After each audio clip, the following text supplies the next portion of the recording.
March 16th, 1986. 7 prison guards eat birthday cake inside India's highest security jail. 5 minutes later, all 7 collapse, drugged. The man standing over their bodies has strangled backpackers in Thailand, burned corpses on beaches, drowned tourists in bathtubs. At least 12 dead across Asia. Now, the serpent steps over the guards, takes the keys, and walks out the front gate of Tihar prison. Within hours, every airport in India is locked down. Interpol issues a global alert. Thailand demands his head. They've waited a decade to execute him. But here's what no one understands.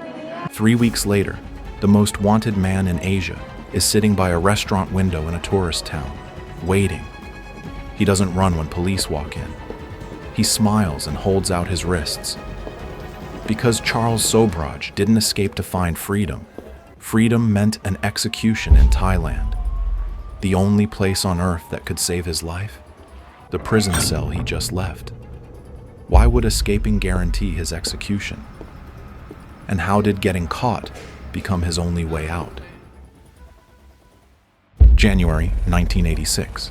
Behind Tihar's concrete walls, Charles Sobhraj lives better than half the people outside them. Guards call him Sahib, boss, master, the honorific reserved for men who command respect. At 42, he speaks French, English, Hindi, Thai, and Vietnamese with the fluency of a diplomat. He wears tailored shirts in his cell while other inmates rot in prison-issue rags. Restaurant curry arrives on ceramic plates. Cold Kingfisher beer materializes after lights out. Where other prisoners sleep on concrete slabs, Sobhraj reclines on a feather pillow. The secret isn't violence, it's economics. Gems sewn into the lining of his jacket convert to bribes faster than cash. Guards, cooks, clerks, even the warden's assistant find rupees pressed into their palms for small favors that compound into absolute privilege. Sobhraj has transformed India's most notorious prison into his personal hotel, and nobody questions the arrangement because everyone profits from it. But comfort means nothing when a death sentence waits at the gate. Sobhraj's 12-year term for drugging French tourists in 1976 expires in weeks. Release should mean relief, but for him, it means extradition, a one-way flight to Bangkok, where Thai prosecutors hold warrants for 6 murders. The victims were young Western backpackers drifting through Southeast Asia on shoestring budgets. A Dutch couple found strangled in a Bangkok apartment. An American woman burned beyond recognition on a Pattaya beach. A Canadian student whose body washed up near Phuket. The press dubbed him the Bikini Killer for the swimwear his victims often wore when discovered. Thailand wants Sobhraj's neck stretched by rope, or his veins flooded with lethal injection. The method varies by era, but the outcome stays constant. If India releases him at sentence end, Thai officers will be waiting at Tihar's gate with handcuffs and a plane ticket to a death chamber he'll never leave. Sobhraj runs the numbers in his cell every night, scratching calculations on newspaper margins. Thai law carries a 20-year statute of limitations on murder. His earliest alleged killings date to 1975. If he can remain beyond Thailand's reach until 1995, every charge dissolves like morning fog.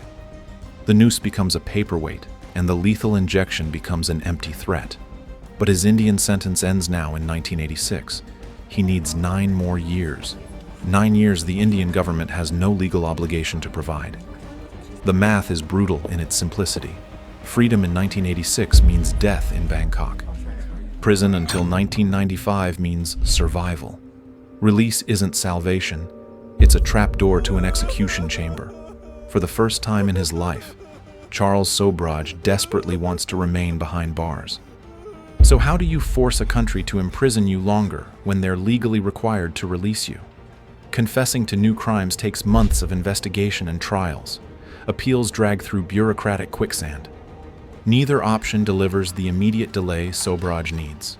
He requires something that generates charges, headlines, and years of court proceedings all at once. Something so audacious that no prosecutor can expedite it, no judge can dismiss it, and no extradition order can leapfrog it. And then the solution arrives, elegant and insane in equal measure. Escape.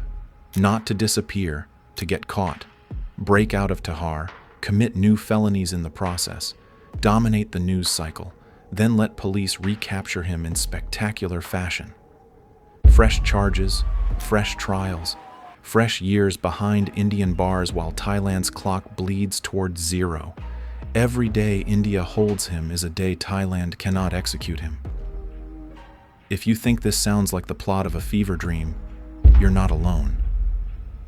But Charles Sobhraj has built his entire 42 years on schemes that sound impossible until they work.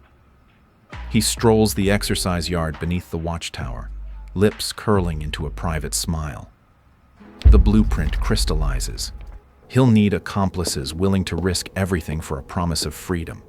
He'll need sedatives strong enough to drop armed guards, but weak enough to avoid manslaughter charges. He'll need a getaway vehicle, outside contacts, split-second timing. One miscalculation means a bullet in the spine or an expedited flight to Bangkok's death row. But doing nothing guarantees execution anyway. The odds favor action. The king of Tihar is about to bet his life on the most counterintuitive jailbreak ever attempted, escaping prison so he never has to leave it. What could he offer fellow inmates to make them risk their lives for a scheme they don't fully understand? And how does a prisoner stockpile enough drugs to knock out a dozen guards without anyone noticing?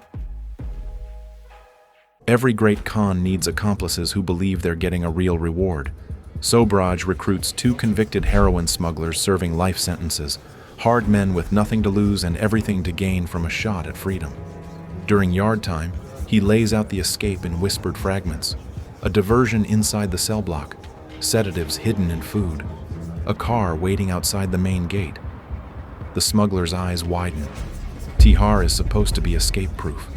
12-foot walls, armed guards, and watchtowers scanning the perimeter. But this soft-spoken man speaks as if he's already walked through the concrete. They agree without hesitation, recruiting 4 more inmates willing to risk bullets for open air. What Sobhraj doesn't mention, he has no intention of staying free.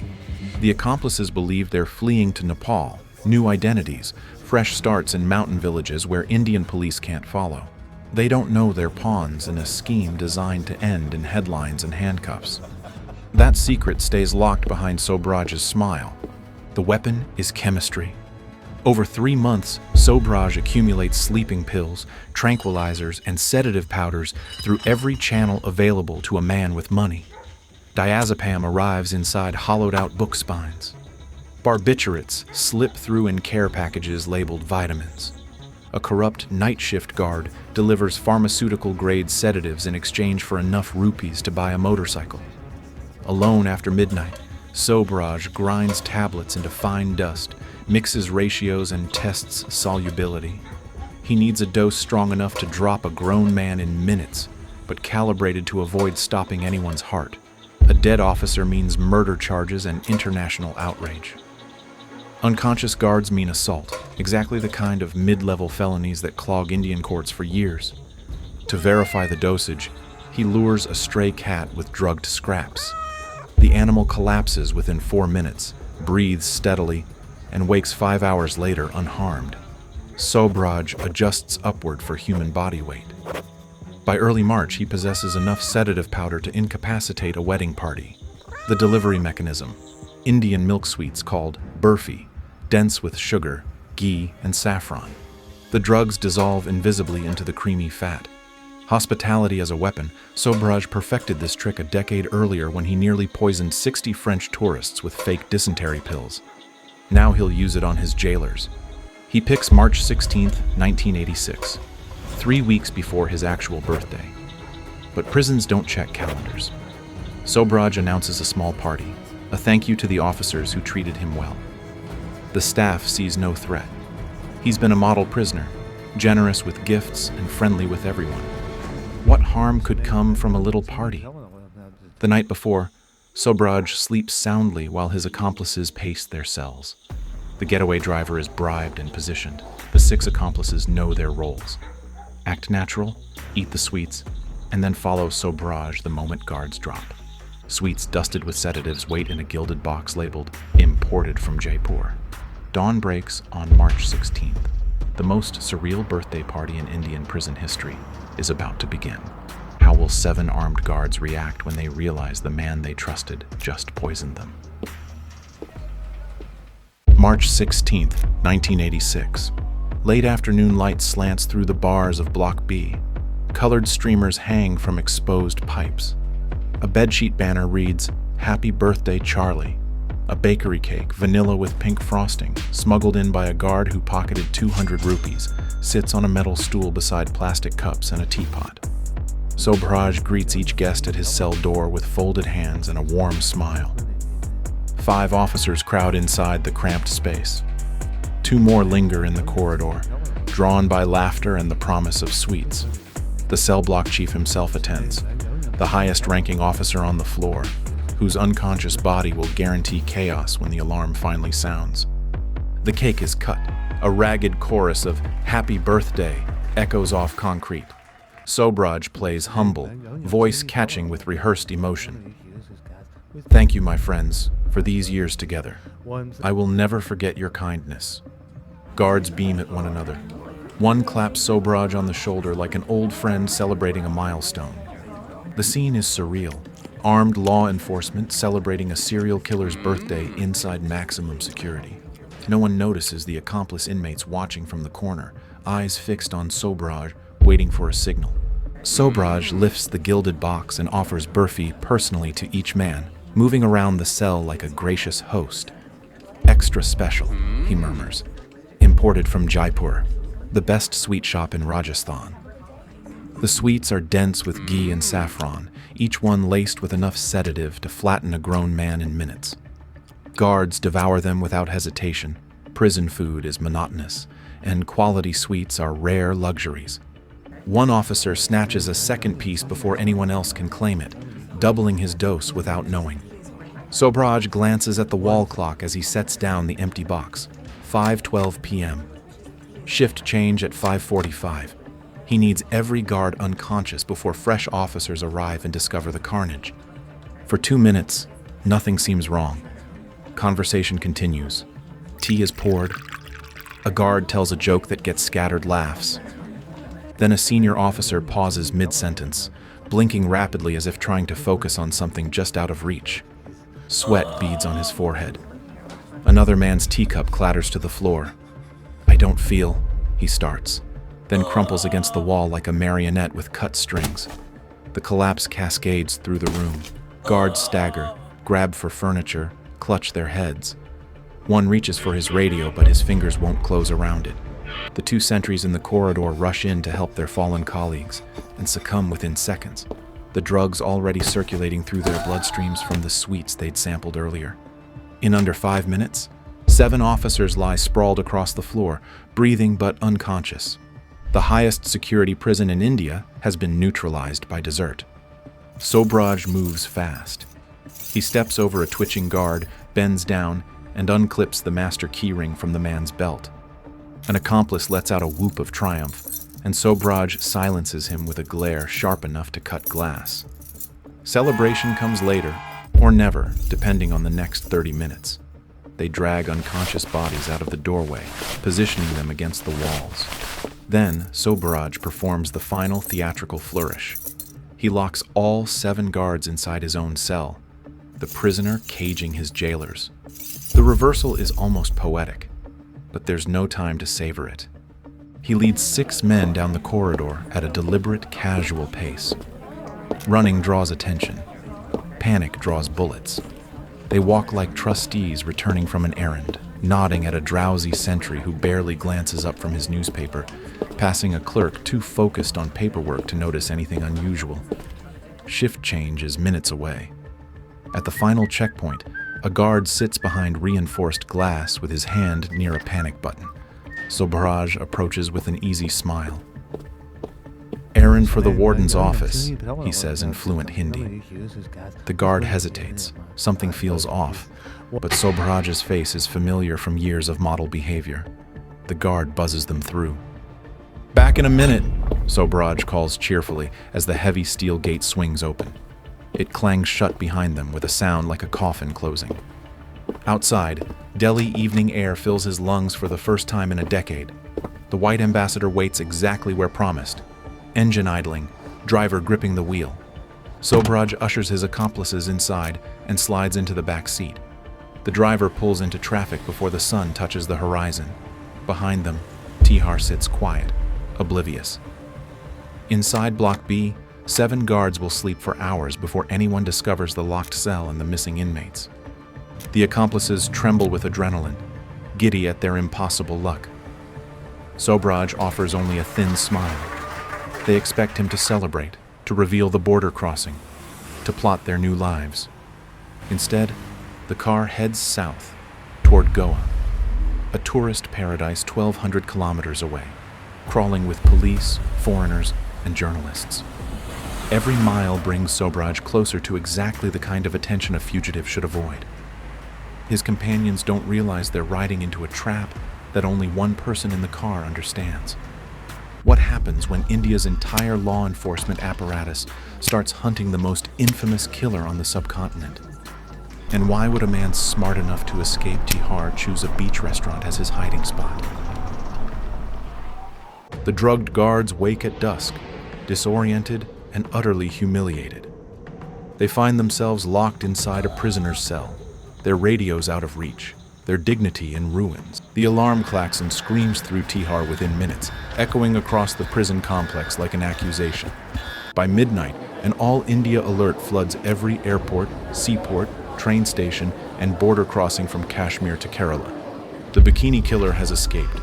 Police roadblocks sprout on every highway out of Delhi. Armed officers stop cars, check trunks, interrogate drivers. Interpol issues a red notice flagging every international transit point. Newspapers run screaming headlines. Serial killer drugs guards with birthday cake, strolls out front gate. The public oscillates between terror at a murderer on the loose and grudging admiration at the sheer audacity of the scheme. Sobhraj's legend swells into dark mythology. Days pass with no sign of Sobhraj or his crew. Rumors swirl through police stations and newsrooms. He crossed into Nepal through a mountain pass, boarded a cargo ship in Mumbai harbor, bribed his way onto a private plane. Thai officials send furious cables demanding answers. Indian police sweat through sleepless nights, careers hanging by threads. And while every detective combs shadows and borders, Charles Sobhraj sits in a wicker chair at Okokero restaurant in Goa, eating prawn curry by a window that faces the street. No disguise, no alias. His signature cap and sunglasses are visible to anyone who glances inside. He reads a newspaper, one with his own face on the front page. April 6th, 1986. His actual birthday, 3 weeks after the escape, finds him chatting with European tourists at a neighboring table, charming as if he's a businessman on holiday rather than the most wanted man on the subcontinent. A tip reaches local inspector Madhukar Zende, someone matching Sobhraj's description at a beachside restaurant. Zende drives there half expecting another hoax, the 100th false sighting this week. Instead, he spots the unmistakable profile through the glass, backlit by afternoon sun. Heart pounding, Zende pushes through the door and approaches the table. "You are Charles Sobhraj. You are under arrest." The restaurant freezes. Diners hold their breath. Sobhraj looks up from his curry, meets the inspector's eyes, and smiles with genuine warmth. His wrists extend before Zende even reaches for handcuffs.